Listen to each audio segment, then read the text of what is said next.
అందరికీ నమస్తేనుల్లా welcome to సాఫ్ సీదా ముచ్చట. దొంగలు ఎట్లా పాడైనరు, దాంట్లో ఆడోళ్ళు మొగోళ్ళు అన్న జెండర్ తేడాలు ఏం లేవు.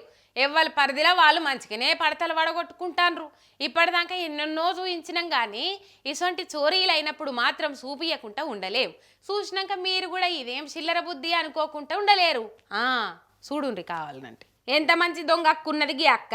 అడిగినంత ఇచ్చో ఆర్డర్ ఇచ్చో కొనుక్కోబోయేటోళ్ళు కూడా ఇంత దర్జాగా తీసుకపోరు కావచ్చు. మంది ఆకిట్లున్న పూల కుండీలను పట్టపగటీలే ఓనరమ్మ లెక్క ఎట్లెత్తుకపోతాంది ఈ అక్క. ఢిల్లీలో తాన ఇట్లా స్కూటీ మీద పోతున్న గీ అక్కకి తొవ్వల ఒకలింటి ముంగట పూల కుండీలు కానొచ్చినాయి. ఓ మై గాడ్ పూల కుండ్స్ సో బ్యూటిఫుల్ అనుకుంటా పోయింది. అటు ఇటు చూసింది, బాహుబలి లెక్కెత్తింది, బండిలో పెట్టుకుంది. ఆడికెళ్ళి బాగు అయింది. ఇదంతా సీసీ వీడియోల రికార్డ్ అయ్యే వరకు రికామ్ లేకుండా తిరగబట్టింది సోషల్ మీడియాలో. అంత మంచి స్కూటీ కొనుక్కునేందుకు పైసలు ఉన్నాయి కానీ 100-200 పెట్టి ఓ పూల కుండి కొనుక్కునేందుకు పైసలు లేవా? మరి ఎత్తుకపోయే చిల్లర బుద్ధి ఎందుకు అనుకుంటా చూసిన వాళ్ళంతా సురుకులు అంటిస్తాన్రు.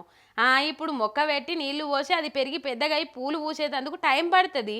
నాకెంతో ఓపిక ఏడగాలిపోయింది. రెడీమేడ్గా ఉంది కదా అని సడి సప్పుడు చేయకుండా ఇట్లా కానిచ్చిందేమో అనుకుంటా ఇంకొందరు కామెంట్లు వేస్తాన్రు.